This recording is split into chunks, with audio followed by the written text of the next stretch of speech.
নমস্কার, আমি অ্যাস্ট্রোলজার বৈশালী সরকার। সামনেই পৌষ মাস, আর পৌষ মাসে যাদের জন্ম তাদের নেচার কেমন হয়, তাদের উন্নতি কিভাবে হয়, তাদের শিক্ষাস্থান কেমন হয়, সমস্ত বিষয় নিয়ে বিশদে আলোচনা করব। যারা পৌষ মাসের জাতক জাতিকারা রয়েছেন বা আপনার স্বামীর রয়েছে, সন্তানের রয়েছে, তারা শুরু থেকে শেষ অবধি আমার সাথে থাকুন।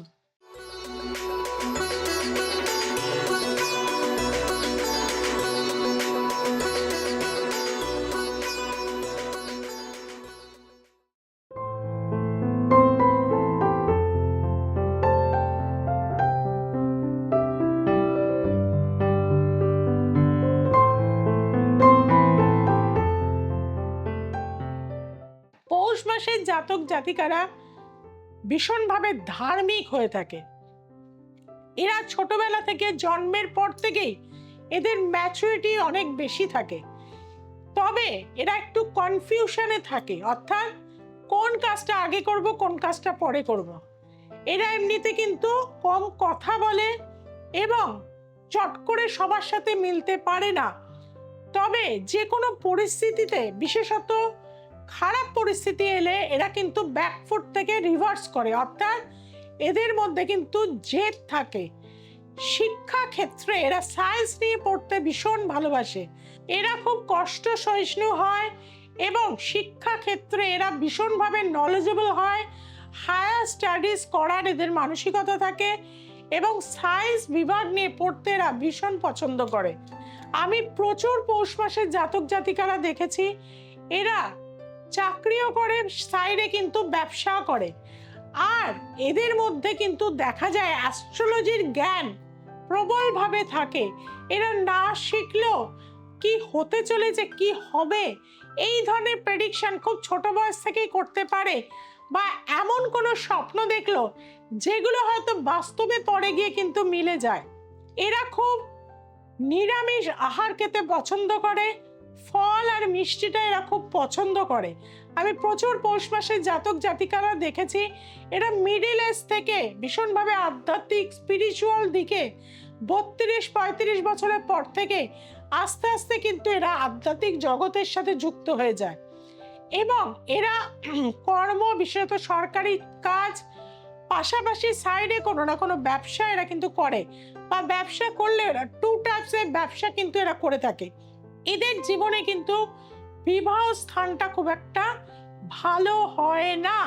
যাদের পৌষ মাসে জন্ম হয়ে থাকে, দাম্পত্য জীবনের সেভাবে হারমোনি যদি না পার্টনারের সাথে আপনার অ্যাডজাস্টমেন্ট ভালো থাকে গ্রহগত জায়গায়, তাহলে কিন্তু ভীষণভাবে ডিস্টার্ব হয়, ডিভোর্স পর্যন্ত কিন্তু এদের জীবনে আসে। এরা ধর্মীয় স্থানগুলোতে ভ্রমণ করতে ভীষণ ভালোবাসে। ছোট ছোট শিশুদের এরা শিক্ষা দিতে বা শিক্ষাকে অন্যের কাছে পৌঁছে দেওয়ার জন্য সমস্ত কিছু এরা পছন্দ করে। আর বইকে কিন্তু এরা গিফট হিসাবে পেতে খুব পছন্দ করে থাকে। এদের জন্য আমি বলে থাকবো হলুদ রং, ফিরোজা কালার, সাদা রং ভীষণ শুভ রং হয়ে থাকে। মা তারা বা কালীকে যদি এরা পুজো করে, সেখান থেকে কিন্তু এরা নিজেদের জীবনের অনেক বিপদ থেকে রক্ষা পেয়ে থাকে। এদের ক্ষেত্রে দেখেছি দুটোর বেশি সন্তান হয় না এবং কোনো কোনো সময় দেখা যায় সন্তান হতেও চায় না। এরা একটুখানি শেষ বয়সের দিকে, বিশেষত মেয়েরা হলে গাইনি সেক্টর, ছেলেরা হলে প্রস্টেট গ্ল্যান্ডের সমস্যায় ভীষণভাবে কিন্তু কষ্ট পেয়ে থাকে।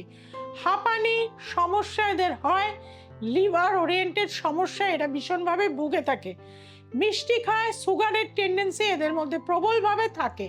কাজেই এই ধরনের সমস্যার মধ্যে যারা রয়েছেন, প্রাণায়াম করুন। যারা পৌষ মাসের জাতক জাতিকারা ছোটবেলা থেকে যোগাসন, প্রাণায়াম যদি করতে পারেন, তাহলে কিন্তু আপনাদের এই ধরনের রোগ থেকে কিন্তু আপনারা নিজেদেরকে অনেকটা শুধরাতে পারবেন।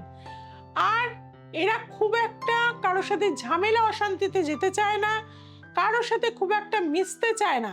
এদের একটা নিজস্ব জগৎ থাকে, নিজেদের পড়াশুনো, আধ্যাত্মিকতা, পুজো অর্চনা, হোম যজ্ঞ, মন্দিরে যেতে এরা খুব পছন্দ করে। সেইগুলো যদি এরা করতে থাকে, তাহলে এদের জীবনে গ্রোথ কিন্তু অনেক বেশি হয়ে থাকে। তবে 32 বছরের পর থেকে আমি দেখেছি পৌষ মাসে যারা জাতক জাতিকারা জীবনে একটা টার্নিং পয়েন্ট পায়, তারপর থেকে তাদের জীবনে 45 বছর পর্যন্ত কিন্তু বাড়ি গাড়ি হওয়ার যোগ প্রবলভাবে কিন্তু থাকে। এবং এদের ক্ষেত্রে আমি দেখেছি এরা দান ধ্যান করতে পছন্দ করে, সেবা দিতে ভীষণ ভালোবাসে, গাছকে এরা খুব পছন্দ করে, ছোট ছোট ইনডোর প্ল্যান্ট এদের বাড়িতে থাকে, বা বাইরেও কিন্তু বাগান টাগান করতে এরা ভীষণ পছন্দ করে। এদের আমি বলে থাকবো পাকা পেঁপে যদি এরা খেতে পারে, আপেল যদি এরা খেতে পারে এবং পেয়ারা যদি এরা খায় প্রচুর পরিমাণে, এদের জীবনের উন্নতি, এনার্জি লেভেল এগুলো কিন্তু অনেক অংশে বৃদ্ধি পাবে। সংখ্যাতত্ত্ব অনুযায়ী এরা যদি 9333016 এই সংখ্যাটাকে ব্যবহার করে সমস্ত ক্ষেত্রে, 9666017 এই নাম্বারটাকে যদি বেশি ব্যবহার করে, এদের সব ক্ষেত্রেই কিন্তু উন্নতি হবে। এবং এদের ক্ষেত্রে আমি বলে থাকবো পৌষ মাসে যারা জাতক বা জাতিকা রয়েছেন তারা কখনোই জ্যৈষ্ঠ মাস, শ্রাবণ মাস এবং আশ্বিন মাস এদের সাথে কিন্তু খুব একটা সম্পর্কে যুক্ত হবেন না। এবং এদের পার্টনারের সাথে বিবাহ জটক ম্যাচিং করে দিলে সেটা ভালো হবে। তবে এটা অর্থনৈতিক জায়গাটা এদের যথেষ্ট থাকে এবং খুব যে খরচে হয় তা নয়, সিম্পল লাইফ লিড করতে এরা কিন্তু পছন্দ করে। আর এদের ক্ষেত্রে যে স্পেশাল কোয়ালিটি সেটা হচ্ছে এদের মধ্যে মানবিকতা বোধ ভীষণ থাকে। এরা অন্যকে পড়াশোনায় হেল্প করতে পারে, অন্যের চিকিৎসায় সাহায্য করতে পারে, অবলা জীবজন্তুদের এরা কিন্তু ভীষণভাবে দেখাশোনা করে। যারা পৌষ মাসের জাতক জাতিকারা রয়েছেন বাড়িতে একটা ইয়েলো কালার বা গোল্ডেন কালারের কোনো পশু যদি পোষেন, আপনাদের ভাগ্যের উন্নতি কিন্তু অনেক অংশে, অর্থাৎ জার্মান শাফার্ড বা ল্যাব্রাডর এই ধরনের যদি ডগ আপনারা বাড়িতে পোষেন, আপনাদের জীবনের গ্রোথ কিন্তু অনেক অংশে বেড়ে যাবে। তাদের যত আপনি সেবা করবেন তত বেশি কিন্তু ভালো হবে। বাবা মার সাথেও এদের সম্পর্ক ভালো থাকে, জীবনের শেষ দিন পর্যন্ত বাবা মার সেবা দিতে চেষ্টা করে এরা। কোনো কারণে হয়তো কর্মসূত্রে দূরে থাকে কিন্তু বাবা মার খেয়াল রাখা কিন্তু এরা করে থাকে, সেই কারণেও হয়তো স্ত্রীর সাথে এদের খুব একটা বনিবনা কিন্তু হতে চায় না। কাজেই যারা পৌষ মাসের জাতক জাতিকারা রয়েছেন তাদেরকে বলবো আমার প্রেডিকশনগুলো পৌষ মাস সম্পর্কে কতটা আপনাদের জীবনে মিলেছে অবশ্যই সেটা জানাতে কিন্তু ভুলবেন না। 6290513152 আরেকটি নাম্বার 8697339671 9836286759 এই নম্বরে আপনারা যোগাযোগ করুন। প্রতিদিন দ্য এসেন্স অফ অ্যাস্ট্রোলজি লাইভে আমি কিন্তু ফেসবুকে দুপুর 2টো থেকে 3টে অবধি কিন্তু থাকি। আর সোমবার, মঙ্গলবার, শুক্রবার আর রবিবার রাত্রি 9টায় দ্য এসেন্স অফ অ্যাস্ট্রোলজি দেখতে ভুলবেন না। যেটা ভুলে যাচ্ছেন আপনারা চ্যানেলটিকে সাবস্ক্রাইব করতে, আমার সাথে থাকতে হবে, আপনারা পরিবারের আমার একজন। কাজেই দ্য এসেন্স অফ অ্যাস্ট্রোলজি পরিবারকে আপনাদের এগিয়ে নিয়ে যেতে হবে।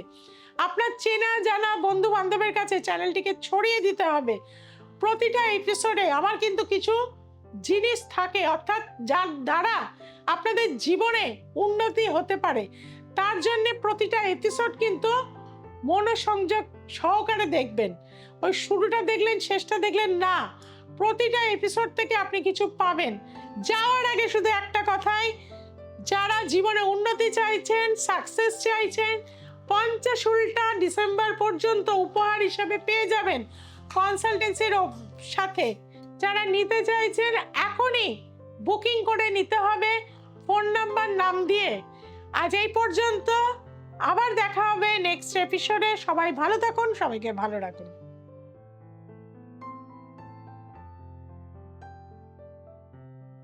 হ্যালো, নমস্কার। আমি হচ্ছি সঞ্জয় পাল। আমি আজ থেকে ঠিক 2 বছর আগে আমি এবং আমার দিদি শ্রীমতী বৈশালী সরকার ম্যামের কাছে গিয়েছিলাম হোটেল ম্যানিলাতে দেখিয়েছিলাম। তো দেখানোর পর এখন ভীষণ ভালো আছি। সমস্যায় আছেন এবং কঠিন থেকে জটিল সমস্যায় আছেন, বহু জায়গায় গিয়ে ঠকে গেছেন, কোনো কাজ পাননি, তারা অবশ্যই শ্রীমতী বুশেই সরকার ম্যামের কাছে আসতে পারেন চাইলে। ভীষণ ভালো হবে। আমি তো গিয়েছিলাম, ভীষণ উপকার পেয়েছি এবং আপনারা যারা চাইছেন তারা অবশ্যই যোগাযোগ করতে পারেন। আমি এডুকেশনের জন্য গিয়েছিলাম, অলমোস্ট প্রায় অনেকটাই সাকসেসফুল হয়েছি এবং ভালো আছি। তো আপনারা যারা চাইছেন তারা অবশ্যই ম্যামের সাথে যোগাযোগ করতে পারেন।